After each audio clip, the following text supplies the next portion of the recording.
We get to Mr. Aaron Rodgers' neighborhood because he no longer has a neighborhood in New York because he is no longer welcomed with the Jets. I think you mean New Jersey. They're the Yeah. New, they're the New Jersey Jets, Yeah. not the New York Jets. The only New York team are the Buffalo Bills. But nonetheless, though, um, this felt inevitable once they hired Aaron Glenn to be their head coach. Yeah. And I don't even know what to say about Aaron Rodgers anymore. Like, I really don't.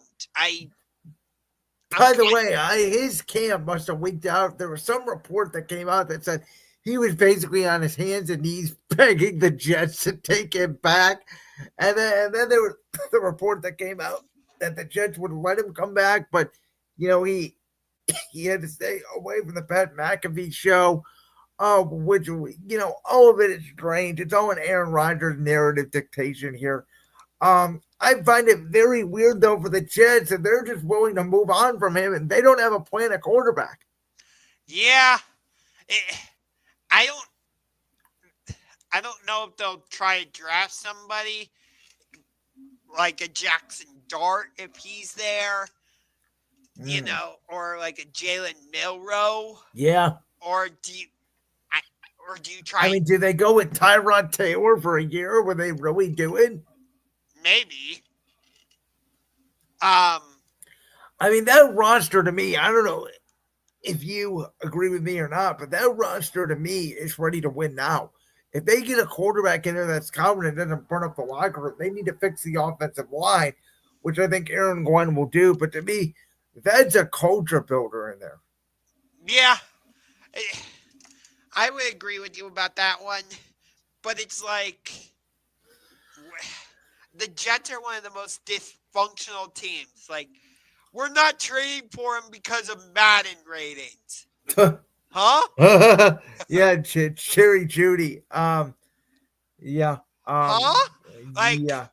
I So because of this, I mean, do you think that they're going to let Devontae Adams go? I would assume they're going to let Alan Lazard go. I think that Daniel Hackett will be gone. I think all of Aaron Rodgers' buddies will be out of the building. What do you think this means for Rodgers? I mean, if you had to guess, does this mean retirement? Like, where does he go? I've heard people saying the Steelers. That's a very likely option because I think they're going to end up moving off Russ. What about Justin Fields, though? I think they're going to move on both Russ and Justin Fields. I think Justin Fields, to be honest with you, was a backup in the NFL. I think they would win probably the same amount of games with Russell Wilson than they would with Aaron Rodgers. I think that it's just another lateral move for Pittsburgh that defense wins first. I've heard some theories being thrown out there, and the question I have would be, would Aaron Rodgers be willing to do this? Which is, would he be willing to take the Brett Favre path and literally go from the Packers to the Jets to the Vikings? The Vikings move off Sam Darnold. They let J.J. McCarthy sit one more year, and Rodgers goes to Minnesota. I don't think the Vikings would do that. I don't. I think they're either going to try and keep Sam Darnold in the building or turn the reins over to J.J. McCarthy. So I'm going to throw something out there. I'm going to say this right here, right now. I think Aaron Rodgers will not be retired. I think Aaron Rodgers will be playing next year. I think he will be returning to the NFC. I think Aaron Rodgers is going to be a Los Angeles Ram. Because I think the Rams are going to move on Matthew Stafford. Where there is smoke, there is fire. And this is what I believe. This is why I wanted to put this topic in here tonight, Josh. I think the Rams are going to trade Matthew Stafford to the New York Giants for the number 3 overall pick. Matthew Stafford is not worth the number 3 overall pick. I think he is in the mind of the Giants, who have to win this year, or Brian Dable and Joe Shane are fired. I think Stafford's going to end up being a Giant, who need to solve their quarterback issues. I think the Rams are going to take that number 3 pick. They're going to trade down. They're going to get more draft picks. They're going to get younger. Maybe a team like the Raiders moves up and gets Shedeur Sanders or what have you. And I think for a year, the Rams are going to rent Aaron Rodgers. Well, in terms of the Raiders part of the equation that you just brought up, I don't think Shador is going to be there for the Raiders to draft. Because I'm following the cookie crumbs. I think Shador is going to be a Cleveland Brown. Uh, please don't tell me. Yep. Uh, Um, I don't want it. I don't want it. I think it would be a bad move. it would be a Johnny Manziel type move, and wouldn't it just be the most Cleveland Browns, Jimmy and G Haslam type of thing to do that? It would be what my face looks like right now. It would be the end of championship rings potentially for you and me. I couldn't even fathom it. But yeah, but to answer the question, will the Rams move off of Matthew Stafford? I mean, they're probably going to trade Cooper Kupp. By the way, here's one. I think Stafford and Cup come to the Giants as a package deal. So you think the Rams trade both Stafford and Kupp to the Giants for the number 3 overall pick? Yep, and I think the Giants become the third best team in the NFC East. And I think that Jerry Jones' boys go in the basement next year. I think the boys are going to be in the basement regardless. Well, that's once the Giants don't get a quarterback, I mean, to me, the Giants have to win. I think they're desperate. And again, there's been rumors surrounding Stafford and the Giants for days. I don't think Stafford is going to go to the Giants. I think he's going to go to the NFC South, the Atlanta Falcons. Oh, so you don't think they are going to play with pennants? I mean, the Falcons have a playoff caliber roster. They got some good production from Penix, but I think there's a chance they bring in Stafford. And that's a good one. You know what, Josh? That's a really good one. I didn't even think about it. He played college at Georgia. The offensive coordinator, Zach Robinson, used to be under Sean McVay in LA, so the system would be very similar. They have a good roster. Obviously, they need a boost of their defense. Raheem Morris needs to win this year. I don't hate that move. Yeah. I think he could go to Atlanta. I really do. Do you think though, like I do, like I think week 1 next year he will not be a Los Angeles Ram? I would agree with you. Okay, so let me ask you this. Because according to many, Eli Manning got snubbed from being a first ballot Hall of Famer. I'm not going to ask you if Stafford should be a first ballot Hall of Famer. But do you think when he retires, will Matthew Stafford end up in Canton, Ohio? He has a Super Bowl ring. That helps. He had one of the best wide receivers in NFL history in Megatron, who is already in the Hall of Fame, which I think that helps. Here's my issue with Matthew Stafford. Okay. This has always been my rule of the NFL Hall of Fame. All right. 2 rules. Number 1, if I have to think if you're a Hall of Famer, you should not be a Hall of Famer.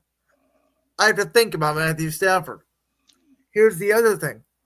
If I'm not scared of you as a player, you should not be in the Hall of Fame. I never went into a game, even when he was at the Rams, I thought, oh, God, we have to go up against Stafford. I'm not one of these people that believe Matthew Stafford was a top 10 quarterback. He may be 10 now. I think he got better with age with the Rams, but I was never the biggest Stafford guy. Huh. I was more of a Stafford fan when he was with Detroit, and I think that's partially because he got to throw the ball to Calvin Johnson, who's one of my favorite wide receivers of all time.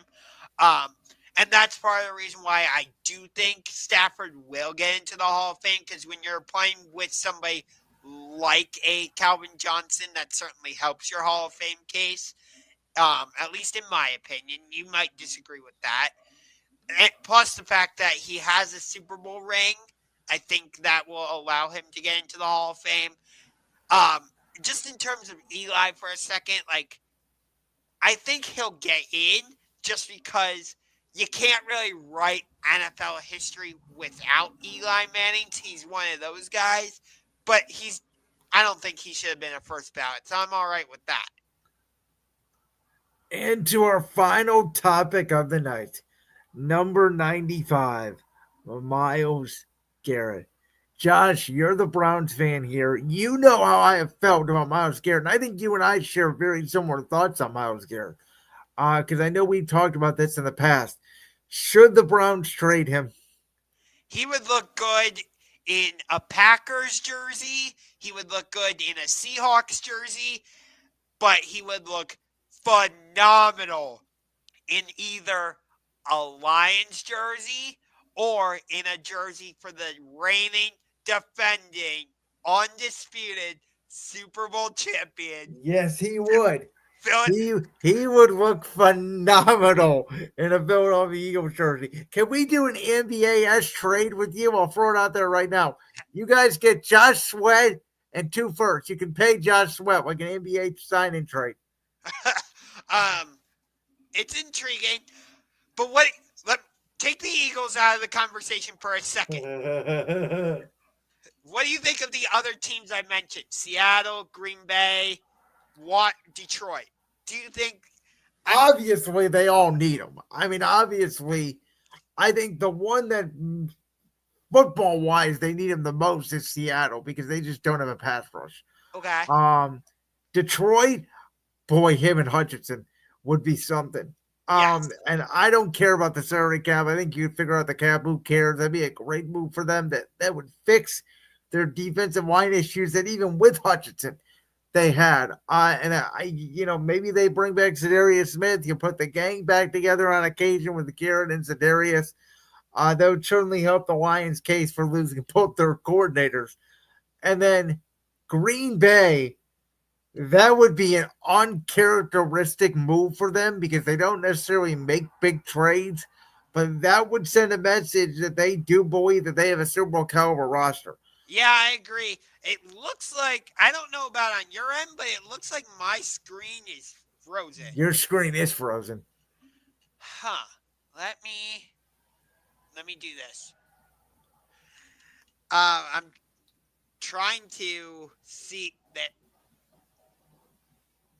Sorry for the technical glitches, folks. Yeah. Okay, so Josh just yeah, I think for Green Bay, it would really show to them that again they are a proven Super Bowl commodity. I think that they probably need to go after a number one wide receiver right now, more so than Myles Garrett, where I think Detroit and Seattle sort of had the infrastructure in place, and Myles Garrett would be the last sort of piece to that puzzle. There we go. I think we got it fixed now. So basically, what I was saying, what you were going is, I think for Myles Garrett to go to Seattle or Detroit, he would be their last piece of the puzzle. For Green Bay, I still think they need to go out and get a number one receiver. And I don't know if Myles solves all of their issues. Okay. And then the obvious one in the AFC would be Buffalo. Yeah, I don't think Cleveland's going to trade him in the AFC. I mean, do you? No. But then again, the Browns traded Amari Cooper to the Bills. I mean, would they dare trade him to Kansas City? No way. No way. I'll throw another team out there that I think is a little bit under the radar. I'll throw 2 teams out there in the AFC. One, do the Chargers decide to move off Khalil Mack and Joey Bosa and spend that money for a younger Myles Garrett? I think that could be an interesting trade. The other one I think could be Indianapolis, who certainly needs help on the defense side of the ball. How about this one? Browns fans would not like this because of the drive or the fumble. Denver. Yes. That would be a good move for them too. And they have Bo Nix on a rookie deal. I think that's a good call as well. Listen, in order for this trade to work though, if I'm Andrew Berry, who is not the brightest bulb in the room, as we know, I think I want at least 2 first-round picks, and I want a player. Yeah. maybe so. Like if you're Buffalo, maybe you give up like a Gregory Rousseau, something like Yeah, I that. think you need to give up a young pass rusher. By the way, to answer the question on the screen, the Browns should trade Myles Garrett. I I, agree. I also believe they should not pick a quarterback at number 2. I think you get Myles Garrett's replacement and Abdul Carter out of your Penn State Nifty Lions at number 2. I understand that, but I think desperation will will surround the Browns like this dark storm cloud, and they will go with Shador Sanders. And by the way, for all those Browns fans out there saying, oh, we shouldn't trade Myles Garrett, he's such a great player. What did hanging on to Joe Thomas? It was a great left tackle, but what did hanging on to him do for you for 15 years? What's hanging on to Myles Garrett going to do for you when you're not in a position to win football games right now? Yeah. You need a lot of talent. Yes, the mythological creature is in Lake Erie. I can talk about that in a separate video if you really want. But yeah, I mean I almost said Andrew Thomas. No, Joe Thomas. Like he got into the Hall of Fame. He played like a record 10,000 some snaps in a row before. The poor guy never played in a playoff game. In my opinion, the greatest left tackle ever played in the NFL. Yes, and he was drafted while he was out fishing, I believe, as the number 3 overall pick. Now, Myles Garrett was the number 1 overall pick, and you guys, me and Josh, are like the only 2 people in Cleveland that agree. Myles Garrett took like half his plays off when he was in Cleveland. But I think having a guy like Aiden Hutchinson, like you mentioned, or having even a Jalen Carter in Philadelphia, somebody else on the other side of Garrett, that way he does not get double teamed. I think he would have a career year wherever he went. Yeah. Think about the one great year he had that we all said it was 2 years ago when Zadarius Smith was healthy. Yeah, exactly. I feel like that's when Myles Garrett has been at his best. Like when we had Jadeveon Clowney here, for example. Yes. And Kwani was healthy, and Kwani made a good impact, except his coach was Fredward freaking Kitchens. Yep. So, I mean, listen, I don't blame Myles Garrett at all. I don't blame him for going out on media row. I think Andrew Berry is going to try to be a stickler here because Andrew Berry is already getting beat up by the press. I don't think he wants to get beat up even more. By turning away Myles Garrett and potentially letting Nick Chubb go after making the worst trade in NFL history. That's kind of where I'm at. That trade has blown up so badly. There is so much egg on Andrew Berry's face and Jimmy and D Haslam. You can't even see their faces. It's just egg yolk. Well, and that's my point. Think about the beating Andrew Berry would take. Not only does the Watson trade not work out, then he trades Myles Garrett. Oh, and by the way, we're not going to bring back the heart and soul of the football team, Nick Chubb, because I don't think Chubb will be a Brown. Oh, and also, we want to build a new stadium in Brook Park. What? Yeah, and we're going to sell tickets to it. Yes. Here, I have a better idea. Instead of building a new stadium, let's just get a giant crane, put a circus tent over for Huntington Bank Field, sneak into the Browns equipment room, paint all the Browns helmets white, and put a big red nose on it. There you go. The Cleveland Clouds. Yay! You know, there's one place where I do not want Myles Garrett to go. Baltimore? No. Pittsburgh? Washington. Oh. For obvious reasons. Yes, I can understand that.